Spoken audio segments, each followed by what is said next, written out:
Hi, everyone. Welcome back to our podcast. I'm Jennifer, and this is our podcast. My sister is a Karen, and this is my sister Karen.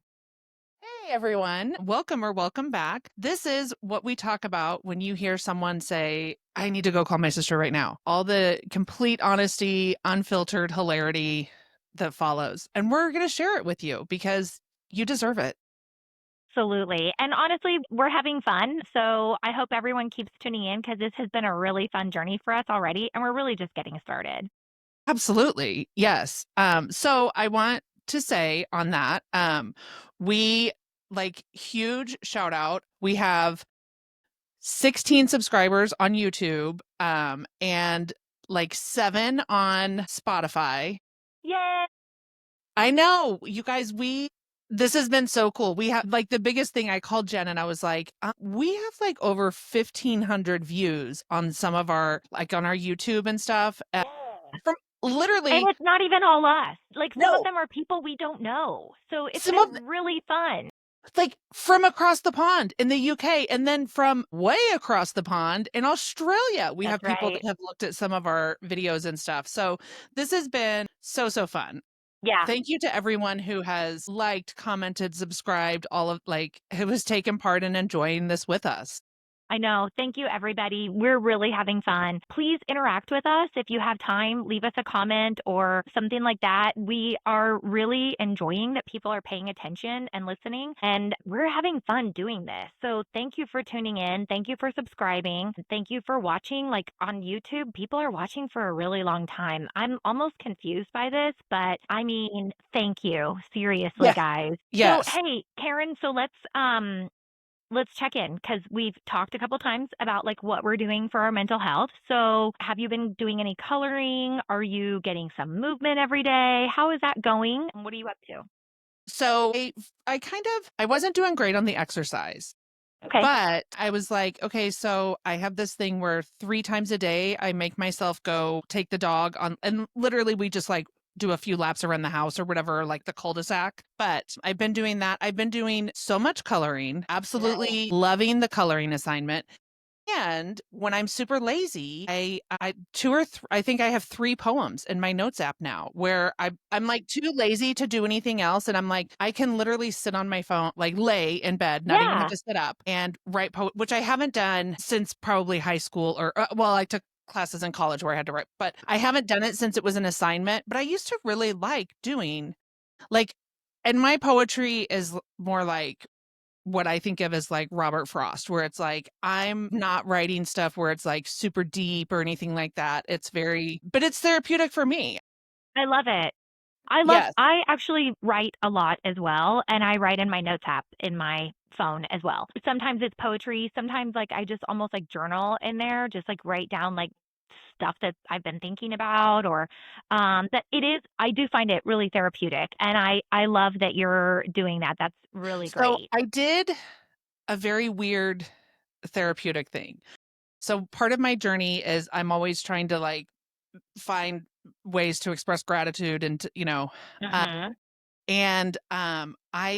I wrote a eulogy for a really good friend of mine who's not dead because Right. a long time ago, someone had said to me, like, oh, I did this assignment where like they had us write a eulogy for our parents, and his mom kept it like framed on the wall forever. And it was literally the eulogy. Like, so I was like, that's kind of cool. Cause he was like, you say all this great stuff about someone after they die. So I Right. now on my phone have like a rough draft of Jason's eulogy that I'm going to give to him when I Yeah. finish, like, but I was like, wait, that's actually like a really great way to kind of like what, because you just talk what are all my favorite things about this person? Yeah. And Yeah. that's And kind of where it started. Yeah. And Jason's been with you for a long time. Like that's We've a been journey that Yes. transcends. I mean, only your I just siblings. said to mom, I was like, you know what? I love the movie Titanic because I feel like Leo and Kate are the Hollywood version of Karen and Jason. Okay, fair. Fair. Yeah. Yeah. I mean, Jason has been a part of you since, I mean, he's the only thing that Longer than he hasn't is your been. siblings. Yeah. Yes. He's the only person that has lasted that long. And Jason is honestly a part of the whole family as a result of, you two adopting each other in your teen years. So I love that. And Jason is he's an emotional guy and he's like a deep soul. And so he will actually really, really appreciate that. I love that you're doing that for him. Yes. Yeah, I Yeah. haven't I guess I'll text him and let him know that that's coming because I hadn't told Yeah, him because yet. he's like But he Jason does is one of listen. our listeners. Thank you, Yes. Jason. Shout out Yes. to you for being an OG on this. Yes. But so he's going to be listening and be like, what is she talking about? Which is also funny because we say I love you, but more than that, like, instead of saying I love you, like, our thing that I'm like, "Don't fucking die." Like, don't so the fact that I'm writing a eulogy for him is also hilarious because, like, That's a little ironic.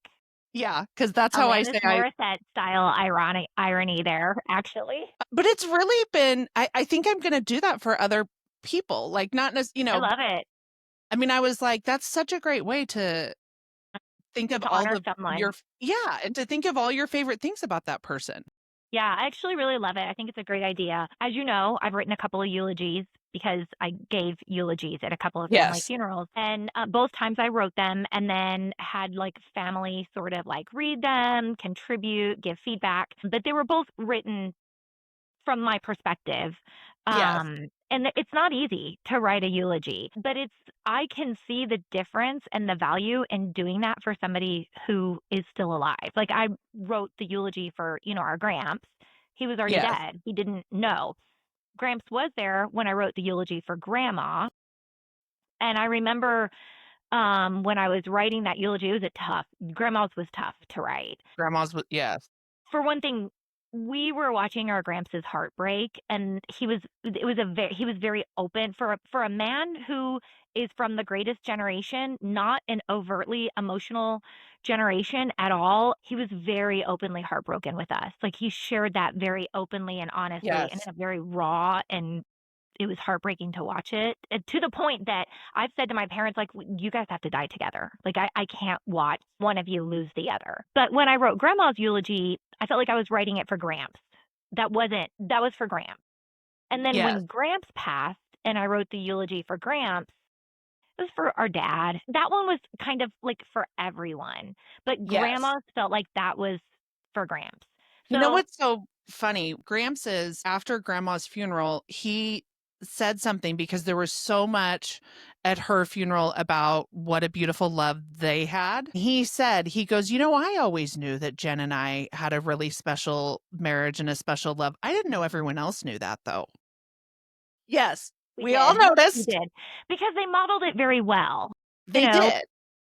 we have for two people who have had some fairly dysfunctional loving relationships and not been able to make them last, we actually had really positive relationships modeled for us in both of our grandparents. There was a lot of respect, there was a lot of like deep love between both of our sets of Yes. grandparents, our parents, and then honestly like Aunt Kathy, like it's not, we've been really fortunate to be around a lot of, the light on that side just went out, but I think my makeup looks better now, doesn't it?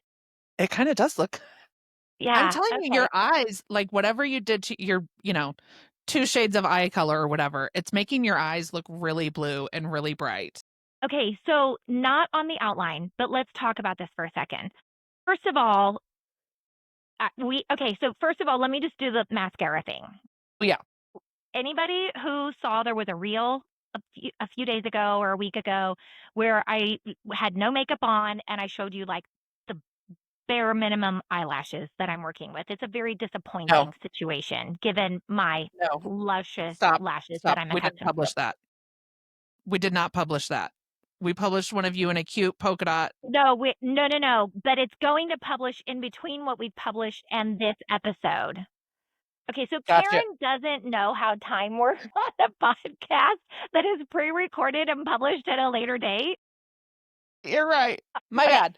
so there's a reel where I don't have any makeup on and I show you my embarrassing eyelashes. And I say during the reel, I was going on this journey anyway, so I'm going to share it on the podcast. And so I'm trying different eyelashes. There is a reel that has been published where I talked about a Charlotte Tilbury mascara that I really liked. Today, I'm wearing a Lancome mascara. For me, Lancome is like the OG of fabulous mascaras. Like That's like how Lancome. everyone else feels about like Maybelline Great Lash. That's how you feel about Lancome. Yes. And I think, in my experience, I don't think they have a single mascara formula that is not like excellence. But today, what I'm wearing is this Lancome. I think you say it Idole. I think that's how you say it. I'm worse than Lucille. That's a lot. That's saying a lot, but that's a conversation for another episode. Yeah. So this is the mascara that I'm wearing today. I am very pleased with it. I wish that I had a little bit more length to my lashes, but I think this is the length that they are. The formula separates my lashes a little bit, which I like my lashes to be like fanned out. So I do like that. It's a silicone brush. So this is what the Well, I like that. so I use it like at the curl to curl the lashes, and then I use like this end to like lengthen them a little bit. And I literally, I have nothing negative to say about this mascara. Like literally nothing negative. I wish my lashes were better, but this mascara is excellent mascara, and it's like in the like low 20s price point. So Yeah. like, it's an acceptable price point for me. That's not acceptable for everyone. I get it. And then there are people who spend a lot more than that. For me, this is kind of the sweet spot for the price point. So, I kind of want you to try. I might have to send it to you. The one that I'm wearing today, which on my camera makes it look terrible. I don't know if you can see my lashes, but well, I think you have a lot more lashes than I do. And I think you have better length than I do. Like, I can see that from here. I can also see the teal eye makeup that looks like nail polish. It's fabulously pigmented. Good job. so I kind of went back to one of my OGs, which is a Smashbox brand. It's a red tube. I don't remember the name of it, but it's like Smashbox something. I love the applicator. The applicator is like the silicone, the little nubs. Hmm. But I would be interested because today, as I was doing my makeup before this, I was thinking, and I was like, okay, so I do that on my top lashes, but then I do a different one on my bottom lashes because I want a drier formula on my bottom lashes. Yeah.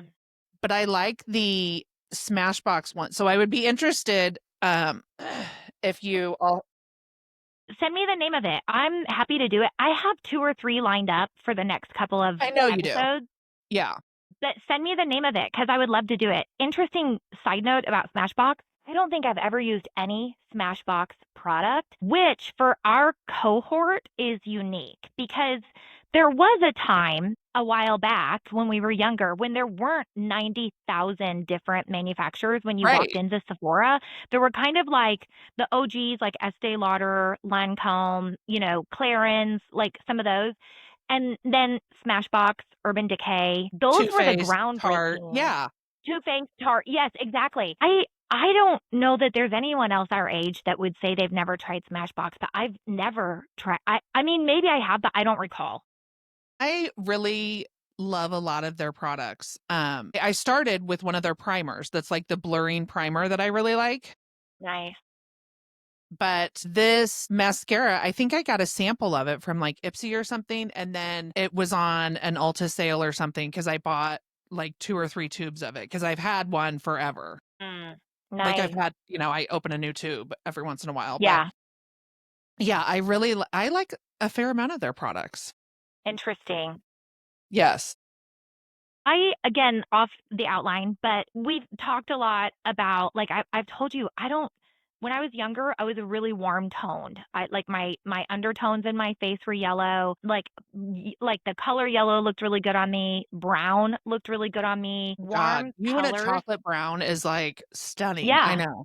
Warm colors were very much my thing.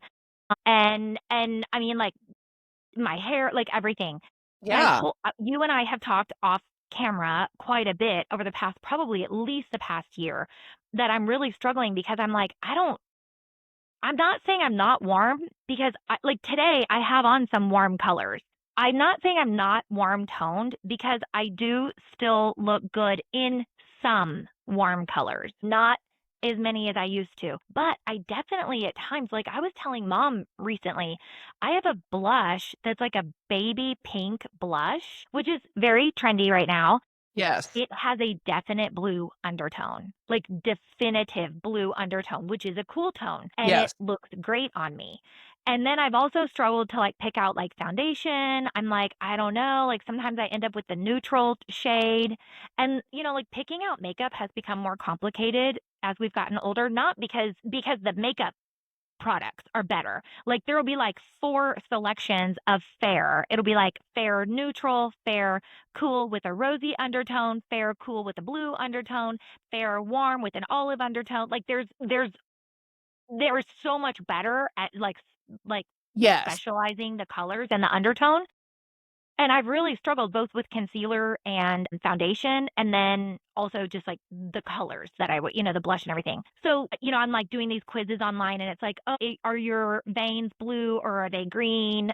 And I'm like, well, they're blue and purple as far as I can tell. And then, like, do you look better in silver or do you look better in gold? And I'm like, I don't think that I have a preference. I don't, maybe that's because I don't have a preference myself. Like I like both, but I just am like, I don't know. So in the past 2 weeks, I've been at Sephora and Ulta more than 3 times, but 3 times I've been there with no makeup on. And I'm like, help me to, somebody that works there. And I usually kind of like look around and I select who I'm going to ask to help me. And 3 times I've been told in the past 2 weeks that I am a true neutral. I do have yellow in my skin, but I do have pink. And today the girl was like, I don't even know if you can see it on here, but you're like, if you have blue and purple veins, then you're cool. These veins here are green. Not probably in this light because, I have Right. light on to make my Yeah. face look better. But these veins here are green. And I was like, I just thought they were lighter because they're like, they're deeper. Like these ones are right at the surface. And she was like, that's what a green vein looks like. And so and then like somebody else comes over and she's like, yeah. So I think that's really interesting. I don't know if that's like a unique to me, if that's something that happens to a lot of women that our undertone changes as we age. Like, is that like, Because I'm always mine has told, is not. that like poor circulation?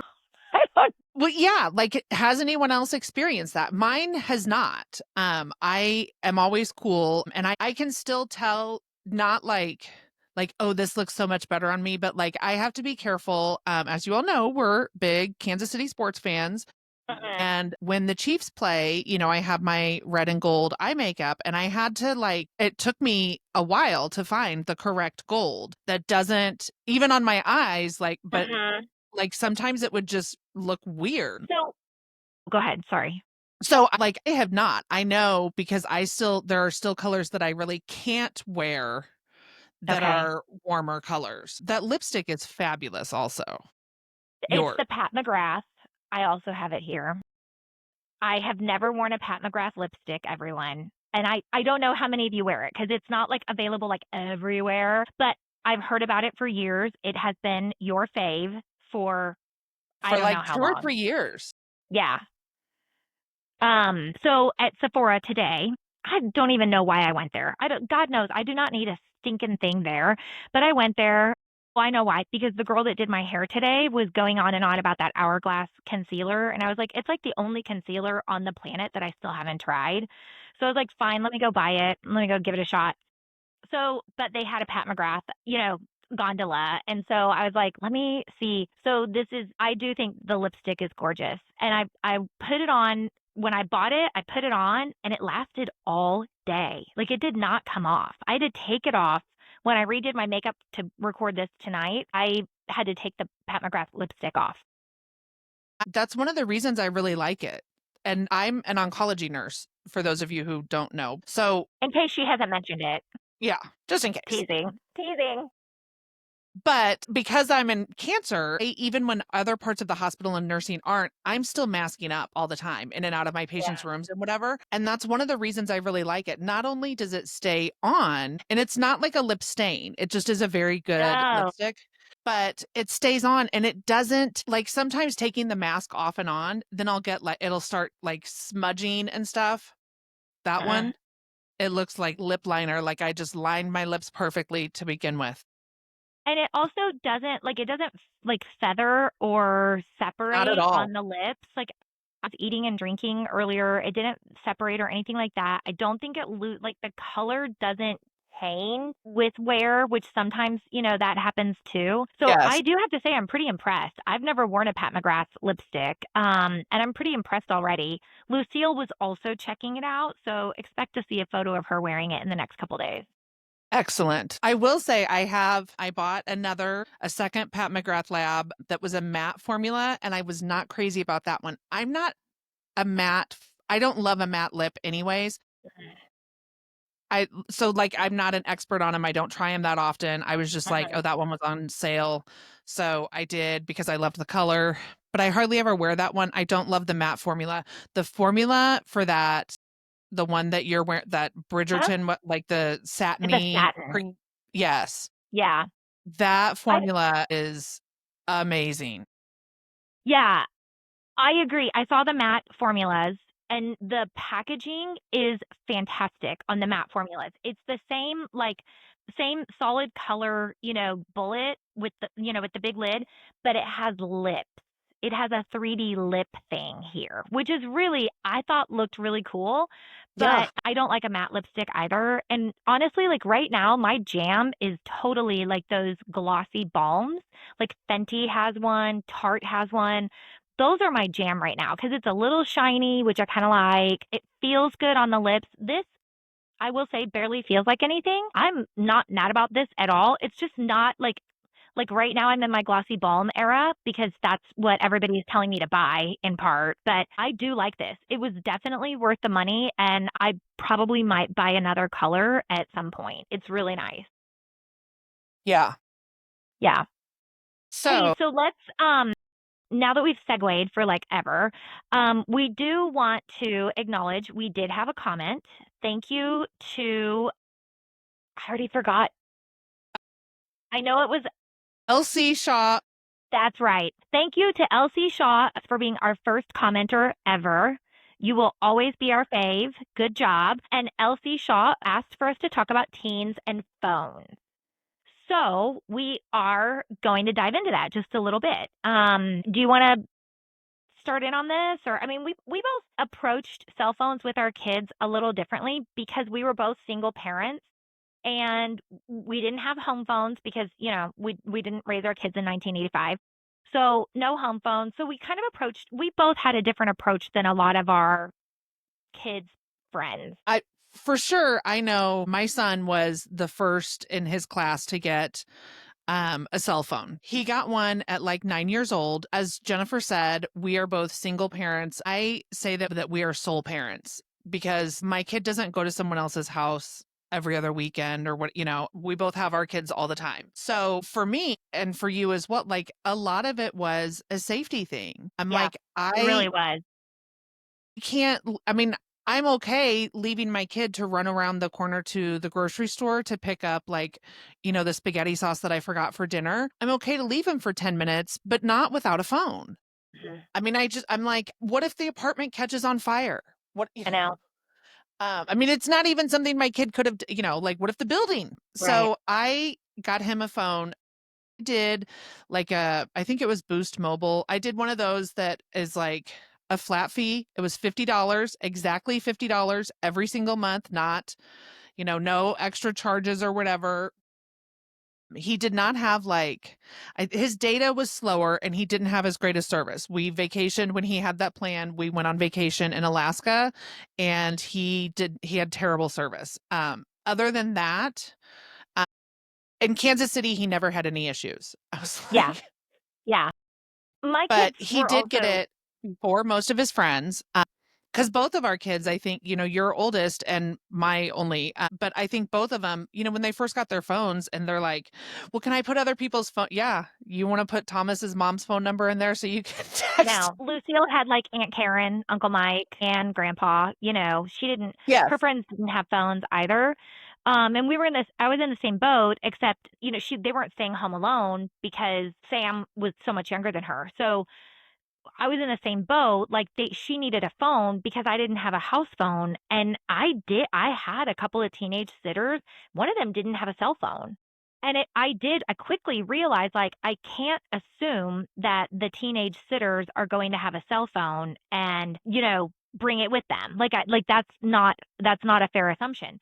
So Lucille had a phone also real young, and then Sam had one pretty young as well, and that was a different circumstance. But I mean, at my house, my kids always have way more rules than your kid does because Yes. we have different, yeah, parenting styles. My kids like never took their phones in their rooms. Like that was one of the things. Well, I mean, during the day, that was fine. But like at night when they went to bed, the phone had to be downstairs. And I always had to know like what the password was so that if I did decide to check on their phone, I could see what they were doing. I could unlock it. They had to hand it like if I don't think I ever did this. And the kids and I talked about this like as I was preparing for this episode. I don't remember ever saying to them like, "Let me see your phone right now." But they always knew that I could do that and they would have to hand it over. But it wasn't I don't remember having that. And to be fair, my kids are a little weird in that neither of my kids were big rule breakers. Even they weren't like I wasn't worried that, Lucille was dating boys that I didn't know about or that Sam was drinking or just I don't know, I just wasn't worried about what they were doing. I was well aware and it was a very open we just had a very open family life. So I didn't need to check their phones, but I was able to if I needed to.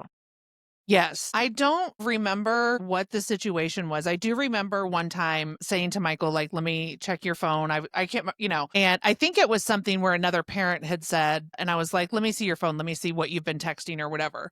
Yeah. And he always has known that. I even will say to him, like if he gets like, well, it's my phone. I'm like, it's not your phone. I bought Mhm. the phone itself. AT&T doesn't even own it. I do. And I pay for the service. So Mhm. nothing about it really is his. Yeah. But I also want to give him some privacy and autonomy. And I mean, I feel very strongly like you have to give your kids opportunities to be responsible. So he isn't like I don't want people to think like my kid's like a wild child or whatever. He, I mean, he's a pretty good kid, Yeah. but certainly not as wild as I was, thank goodness. None But of them are. Yeah. he does have that kind of like, well, that pushback a little bit more. Like your kids are just like, yeah, I don't care. I have nothing to hide. And Michael doesn't have anything to hide either. It's just he gets He I would it's say I mean, it's the curse. he's a much more typical teenager than mine Yes. were. Like he does push back about like you're controlling me and Yes. I I mean, I to think me, it's a very he's much more typical. My kids were not. Like my kids are abnormal. I mean, I think They're to myself, total like outliers. when he's like, "Well, why do you want to see my phone?" I'm like, "Well, Yeah. why are you hiding it?" Or, and I'm like, I just can hear I hope someday you have a kid just like you. And I'm like, "Thanks, mom." Because I do. Yeah. I do. Yeah. Yeah. Mom did curse you there. Yeah. So he is more typical and more, but again, so I have not had big conflicts with him about it. Mm-mm.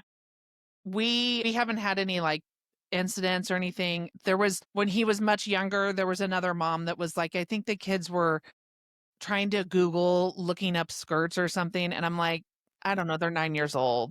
Yeah. Do think, and especially with the first cell phone with Lucille, at that time, having like a browser, like a web browser on your phone was pretty, first of all, it was garbage. It didn't work well, but that was frightening to give my daughter unlimited and unsupervised access to the internet that she carried in her pocket.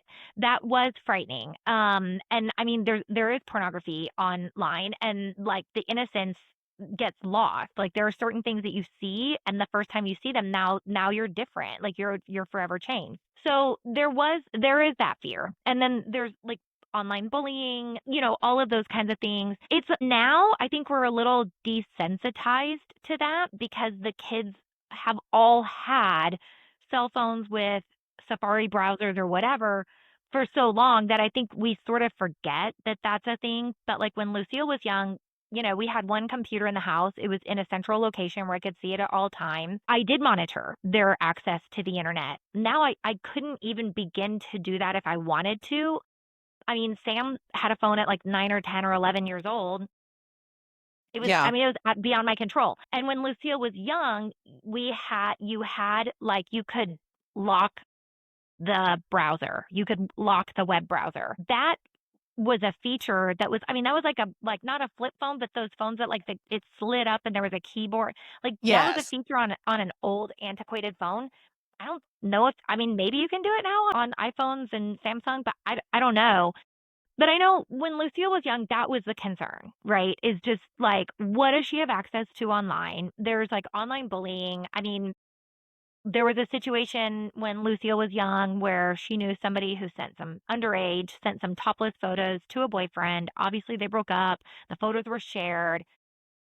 It's a crime because the girl was underage, you know, like, and this was like something that Lucille was like on the periphery. Like, I don't really know a lot about it, but I mean, those things happen. They happen for real. And it's a really big deal when they happen. But I think, you know, those are kind of the fear that we all have. But I definitely think as we become more accustomed to having all of this, we're desensitized to it. We forget that that's a concern.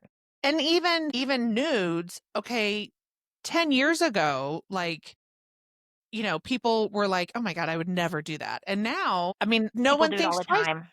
Yes, exactly. Like, because Yeah, no one is surprised.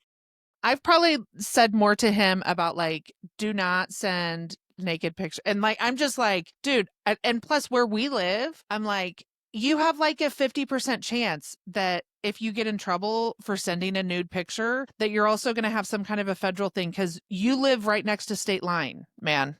Yeah, I mean, and I yeah, know, which probably that's probably, not even really a yeah. thing anymore. But that has, I mean, and he's always like, "Mom, I'm not stupid. I'm not gonna say," and I'm like, "Okay, just make sure." I know. I know. I mean, there's only so much we can do. Like, we just don't have the ability to police that as parents that No, maybe we would like to, or that I did when Lucille was young. It's just it's different. no, because I mean, I don't even, so now Michael, he does have his phone in his room at night, and Mhm. I mean, he has, way longer, um, but, um, I mean, even when he didn't have his phone at, like, when he was staying here or whatever, I mean, what am I gonna do? Look through, like, that's a full-time job. For me, I know. as much time as It he really spends on is. his phone, for me to go backtrack and look through everything that Mhm. he's done, and I mean, he knows, like, I'll say to him sometimes, like, like, "Well, let me look and see who you're texting," or, and he knows that I can look at his phone, but he also is 17 years old, and he knows that he can delete something. Yeah, exactly. Exactly. So, I don't check like, I'm not crazy about it, I Mhm. don't check it that often because I'm also like, at this point, like, if he's going to send someone a nude or whatever, send something bullying, or if someone sends something to him, whatever, I mean, he can delete it before I can see it. Yeah. I mean, I do think the big thing is when the kids start driving. And I know, like, both of my kids, there was always some peer that didn't get a license or didn't get a cell phone until they got a license. That in today's world seems pretty late to get a cell phone, but there's always a holdout. There's always somebody. But I mean, that's obviously like the biggest one is like when they start driving, sharing the location, knowing where they're at. I mean, Sam would like both of my kids actually, when they were in high school and lived at my house, be like, they would text like, "I'm leaving the house now. I got to school. I'm leaving school now. I got home. I stopped for gas." Like my kids always like had to do a lot of that. They do, I mean, now, one of my kids is an adult. So I don't if she shares her location with me, that's fine, but I don't demand it because she's an adult. At her age, I was married and had kids, so I'm not in a position to demand that of her. Sam does still share his location with me, and Sam still texts every time he leaves the house, every time that he arrives at some place, if he stops on the way to get Chipotle or whatever it is. Yeah. I mean, I think Now he that's is also driving your car. I mean, true. yeah, because But that's one of the I do think that's where, like, it's got like, the phones make parenting driving teenagers better. Like, I know where my kid is, and if he did have an accident, thank God neither of them has ever had an accident, but if one of them did, they could call me right then and there instead of, like, having to wait for someone to find them or whatever. So, I do think, right. there are advantages. I mean, Michael didn't live with you for part of COVID, and his cell phone was your lifeline to that. Yeah. Yeah, through part of COVID, and I took a travel assignment where he stayed here and I was in another state. And again, like, and so, I mean, it is nice because it's just him, so Mhm. when I was working nights, I can still text him after Yeah. 10 p.m. because, our parents, you don't call this No. house past 10 p.m. No. Yeah. My friend Jason still knows that rule. We all still know that rule. If the phone rings at mom and well, I don't do they even have a house phone? No, no, Okay. but you can't call or text them past 10 p.m. either. No. No, don't. Seriously. No. Yeah, I mean, I do think there are advantages, you know? I think with driving, for sure, I never, which is weird because when you and I, well, we had like, there was like a bag phone that went with the Yeah. car. Yeah. But when I first started driving, which I didn't have like my own car or anything, but Uh-uh. I didn't have a phone. Um, Right. so mom didn't have a way to track me. Uh-uh. And I don't know what I would do without that. Like I know. I mean, I've openly said I would microchip my kid. As soon as that technology is there, he's getting one, Stop right? saying that. God. But I also think, just all the ways that we found to get around, like, "Oh, Mhm. I'm staying at Jennifer's," and then, "Jennifer, you say you're staying at Sarah's," and so, Yeah. Yeah. all of that, I think, they can I mean, I've figured out how, when I'm like, "Well, I know that he says that he stayed at so and so's house, but I Right. don't know, like, did he just drop his phone off and then go with his Right. Right. I mean, none of it is foolproof. I do worry about him. Michael, I think, is a little more distracted driving than your kid. Like, it does. I do have to, I'm like, don't, why do you put the car in gear and pull out of the driveway and then pull your phone to turn your music on? Oh. Yeah. Get the music settled and Yeah. then put your seatbelt on. And like, The distracted driving, I mean, like, think about when we were in high school, it was drunk driving. That was yes, the concern that everybody was, like, up in arms about, and they were always preaching to us about. Now, it's distracted driving. And I think I've told you the story before about, at Lucille's high school, there's a nonprofit organization, and I should have looked it up before we did this, but there's a nonprofit organization that does a whole presentation about distracted driving to high school students. And they bring like a car that is what is left from a bad car accident, and they like park it on the football field. And Lucille's like all four grades of the high school were out like on the football field, and they did a simulated distracted driving accident, and they had like kids go to the ER. Like the ER was prepared. They knew that they were doing this exercise. It's all like projected on the Jumbotron, and the parents like go to the hospital, and you don't know when you know that they're going to do this to you, but you get to the hospital and maybe one kid is dead, and like you're the parent that's being or you're the told that parents you're of the kid that was driving in a car. Yeah, they do this whole thing. It's very profound. It's very, very powerful. I think Lucille was a freshman when they did it. And at her high school, they did it once every 4 years because it's expensive. It's a sure. production. And so they do it once every 4 years. And so all four grades of the class Yeah, participate. And then you don't see it again because they do it again when there's a whole four new sure. grades of kids. Yeah. Well, then COVID hit, and Sam went to high school right after, like in the throes of COVID, and then we moved out of state. So I don't know if they did it again, but Lucille's class did it, and it opened a lot of conversations between Lucille and I, just like talking about it. I mean, I can remember her coming home and she was like, "Mom," and like the parents go to the ER and pretend that they're there to pick up their kid, and I'm like almost in tears because I'm just like, "Ew, I don't want to have to picture and pretend that that is happening." Like that's very icky. But it was really impressive, and the kids, it had an impact on the kids. But I I think mean, it's that seems more impactful. Like when we were in high school, they did I don't know if you remember that MAD, Mothers Against Drunk Driving, Mhm, and they mhm, would like but get a car that had been wrecked in a drunk driving accident, and then like the mhm. football team got to like take hammers or whatever to it.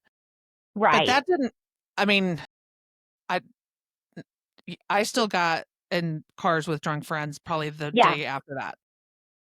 Yeah. I mean, That wasn't nearly as impactful as seeing, like, my friend's mom on the jumbo. and it's all like it was I don't re- and I mean Lucille could obviously would probably remember more about it, but I remember being really really impressed with the details that they went through to launch this. And I remember like googling and like trying to figure out like what the group was that did it, like how is it being paid for? Is it paid for by like the highway patrol? Like who's participating in this?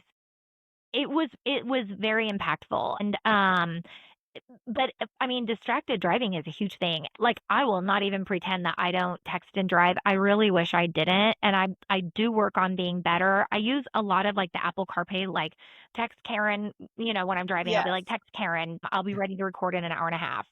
Send. But I think my kids are both much better about it than I am. I think Sam, his phone goes on do not disturb when he gets in the car.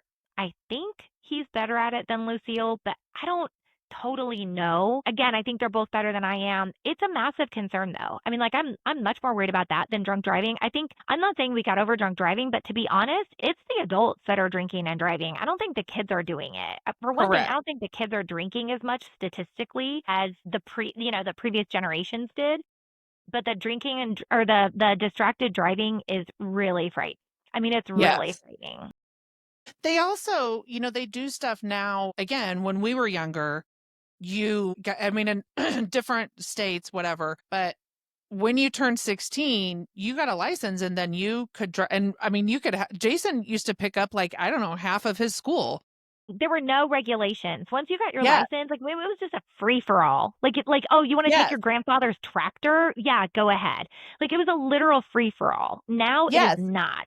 Those It is kids, not. I yeah, remember like learning this stuff and I was like, okay, so like, they can't drive after a certain hour at night. They correct. You can't can only have have only so one other person in the car. that's not related to you. Yes. Like if they are, because I was like, okay. And like the way that they phrase it, it's like a member of your household that resides in the same house. And, like it's not just like this is my half sister or what. So they have done a lot more stuff like that. But I again, think I mean, so. the distracted of Michael he would get so upset too. Like I'll say I'm like, no, I don't want you to drive 40 minutes and whatever with all your friends in the car. And he's like, what, you let me drive halfway across the country? And I'm like, I was sitting next to you. Yeah, exactly. Like, you're not having nearly as much fun and you're not nearly as distracted. Right. And Yeah.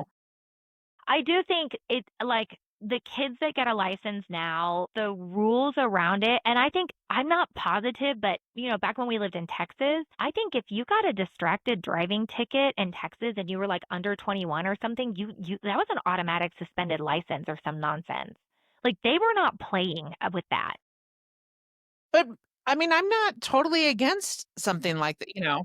Me neither. I'm happy about laws like that. I think they're really important. I mean, it was a literal free for all. We would have our permit for like 3 months, turn 16, get our driver's license, and that was it. You could go anywhere, anytime. There was no like daylight hours restriction, no restriction on how many people you could have in the car. People were barely wearing seatbelts back then. Like we would pile 8 or 9 people I in the car after football games at high school. It was so Yeah. ridiculous. These kids would never today. Like, I was in high school on the Kansas side, and Kansas, because they had the, like, rural stuff, like, for the farmers, Mhm. and they still have, where you can get, a permit and you can get, like, a restricted license at Yeah. 14, and now those are very, very restricted. Yes. Then, it was basically like you could be a hooligan from 7 a.m. to, like, 9 p.m. or whatever. Yeah. I mean, because one of those kids drove me home once. I was like, seriously? Yeah. And he like, Yeah. freshman. You're a freshman in Yeah. high school. I know. I know. It's so crazy. I mean, the rules have changed, and I think it's for the better. And I think, I mean, I don't look at this kind of thing very often, but occasionally, like, I'll see something about highway patrol reports, like less deaths of, accidental car accident deaths of kids under 21 or kids under 18 or whatever. I mean, I do think it's making a difference. It's having a good impact. I mean, I will Well, say and this. I am a big believer that when your kids get a driver's license, it usually makes your life better because by then, like, we are tired of driving them around, picking them up at school, racing to whatever, like practice, theater, swim, soccer, whatever. I'm trying to still work so I can pay for all this shit they do all the time. Like, I do think like they get a driver's license, and if you are in a privileged position to have them for them to have a car, which I realize is a very privileged position, but if you are in a position where your kids can have a car or have access to a car, it's going to make your life better. The even downside your is car. what? I save so much on delivery fees because I'm like, I know. well, I will buy food, but you have to go pick it up because I don't want to tip and I don't want to tip $5. I mean, I've been to the grocery store since Lucille turned 16. I yeah. quit going to the grocery store. And on the occasion that I don't have a teenage kid that will go to the grocery store for me, I order groceries online. I have not been to the grocery store in years, and that makes me happy. Like, I hate the grocery store, literally hate it. But I do think, I mean, it does make your life easier. And like, I have a lot of friends who have younger kids than I do. And, occasionally someone would be like, oh, my baby's 5. And I gonna drive and I can't imagine what that would feel like. And I'm like, you will be ready for it when the day comes. You just wait. You will be so ready for it and it will make your life so much better. Like right now you think you're freaking out about it, but trust me, it's gonna uh, be so much better. yeah, it is so much better. I mean, But part like of that is with the phones. yes, and the phones give them a lot more freedom as well. Yeah, they do. I mean, it does like it can track, I can track where he is. I can see, Yeah, I'm not worried about if he's like, "Hey, can I take your car and go where okay, I'm going to track you." I mean, he doesn't like texting me as much cuz he's like, "Well, you can see my location." I know. Did he talk to Sam about that recently, or did Sam say something? Sam was saying something about this recently I've told Michael a couple of times that maybe he needs to talk to Sam and get the lowdown on on how to do it. because he's like, well, I just forget. I didn't, and I'm like, well, you just need to remember because Yeah, it's it's my not that car. hard, bro. Yeah. You have a really smart kid. Like, he should be able to remember to text his mom. Yes. Well, or Yeah. he'll do stuff like last night he was very, very good. And he was like, hey, is it okay? He was over to friends and he's like, is it okay if we run to Target? I'm like, yeah. Let me know when you get back. And Mhm. then like, I don't know, 40 minutes later or whatever, I was like, wow, because he was like, we're just running in to get something. So then I look and I was like, dude, you forgot to text me when you got back. I never went. Okay, you still need to text me that. Man, where I never went. That's funny. I'm just and he's getting better, but yes, I did tell him. I heard him roll his eyes. He rolled this. We can hear them for sure. Yeah. Yes. When I was like, "Why don't you talk to Sam about how often he texts his mom when he's He's like driving?" He's he's like, probably "What a sick of hearing about how my kids follow the rules because, I know. Hey, different topic, but I've never seen that sweater. Is that new? It is kind of new. It's one of mom's that it's like the designer is named Annie or something. That's But funny. yeah, it's like my comfort sweater. I actually love it. It's very comfortable. It's my Did you match your eyeshadow? I mean, I see the teal, but there's like a pink or something. Did you oh yeah, match your eye? I did Okay. like some Easterish, some very spring pastel, and then I Okay. was like, Okay. this yes, one of them is Okay. almost exactly this shade. Okay, it does. I can tell on the left eye, I can tell. I can't tell as much on the right eye, but it's just I think the light is different on one side Yeah. or something. Yeah. Or it Yeah. could be they're not always Could be symmetrical. lopsided, Yeah, that's fine. whatever. I don't you can tell, like, I don't know if you can see this, but okay, so this is how you know that my Botox has worn out. See how this eyebrow is lower and this one is higher? I do see that now. Okay, so this is actually, I believe this is my natural face. I actually have been getting Botox for so long. I wouldn't even Is your actually know forehead what my that smooth natural. naturally? It's very smooth. It's time for Botox. And this is how I know when it's time for Botox is because, well, also okay, so I have a new highlighter and I think I overdid. No, There's I a don't think lot of highlighter here. that's not a I didn't thing. know You it was can't going to be that overdo highlighter. powerful. But this eyebrow, when this eyebrow is lower, that's when I know, like, oh, I got to go get the Botox.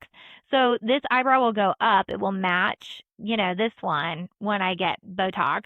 but I'm not Interesting. getting it for a few weeks. So I don't know if it'll get lower or if it's, I think this is how it was because I always had one eyebrow that was lower than the other.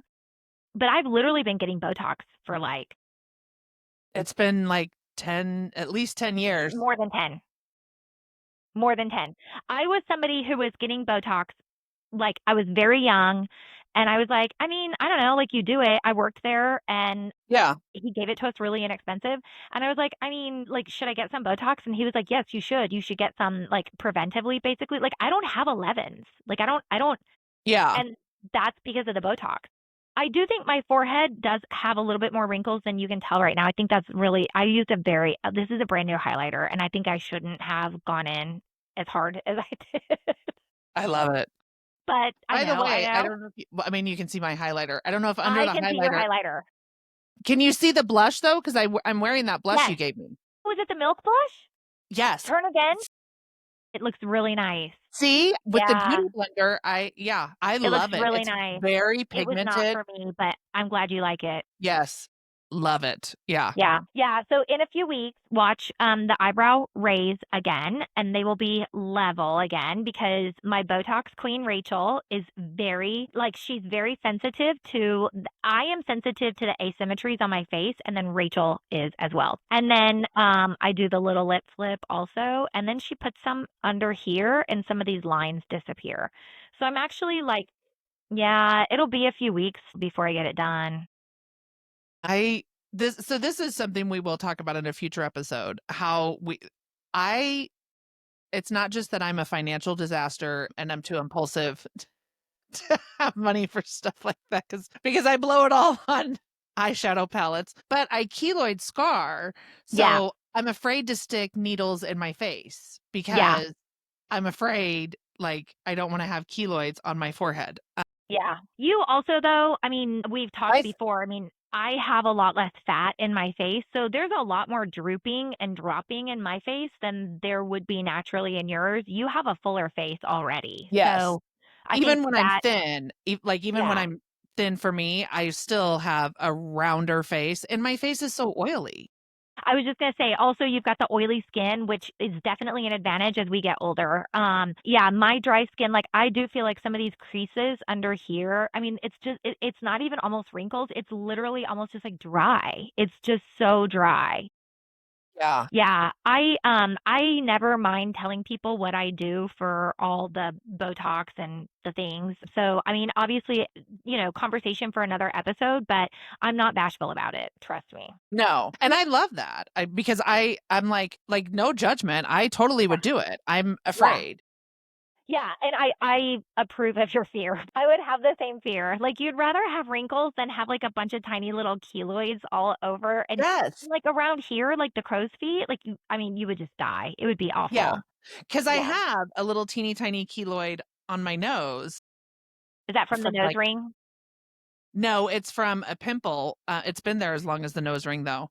But it's like it literally looks like a pimple that is just I need to pop or something and it's a keloid that's been there forever. No, the Oh, nose ring wow. was like, should I just pop right through? I was like, it won't pop, dude. Don't go through it. Yeah, Like, don't go through that. Yeah. but yeah, so because I'm like, I don't know, like, Yeah, and I've I think talked to people who have said, a friend of mine who does injections and stuff, and she was like, "Well, have you ever gotten a scar of any kind from like a lab draw or an IV?" And no, I haven't. So probably I would not. But again, my face is not where I that's want. a big risk.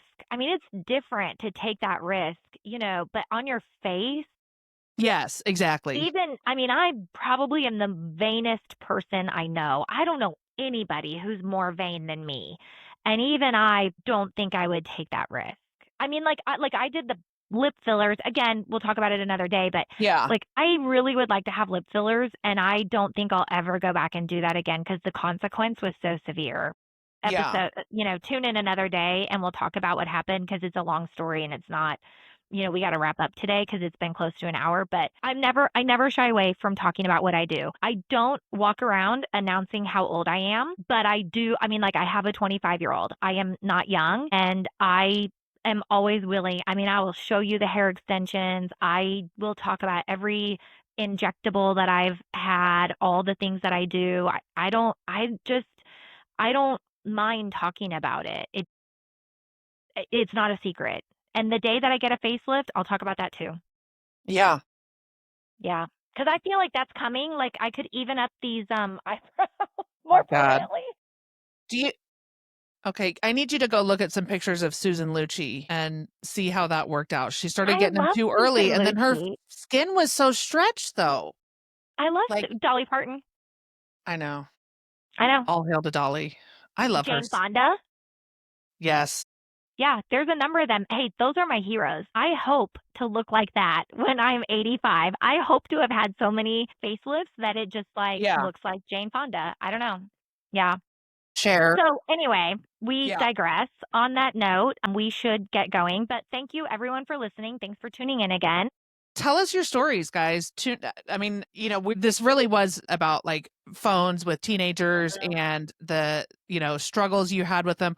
I mean, we did not have tons of struggles that other people did. Neither of us had, anything with our kids with nudie Mhm. pictures or anything like that. We never had any big safety concerns or anything like that, but I know everyone else, tons of people have. Tell us. Maybe if your experience is similar to ours and you found the phones to be just really convenient and the negatives never for me outweighed the positives of my kids having phones. So if that's your story, let us know and let us, chime in about the makeup that we talked about earlier, the Botox. I don't need to be told that my eyebrow is uneven. I already know. Thank you very much. But if you have other input, like if there's a different process I should be doing for that, tell me. Yes. So, and thank you again, everyone, for listening, subscribing, commenting. Like Jennifer said, we are seriously having so much fun doing this. This has been like a really fun creative outlet, and it's more fun because it also is like connecting us to people we do. Yeah. Yeah. So going forward, we will have an episode drop every Wednesday. You can find us on all the socials. My sister is a Karen, except for X, which is my sister's a Karen, because it was just one letter too long. I think that's it. Yeah, I think that's it. Follow us and like us on TikTok and Facebook Yes. and like and subscribe on Spotify, iHeartRadio, all the places. Yeah. Have a All right, guys. See you later. Love you, Jen. love you too, Karen. Bye. Bye.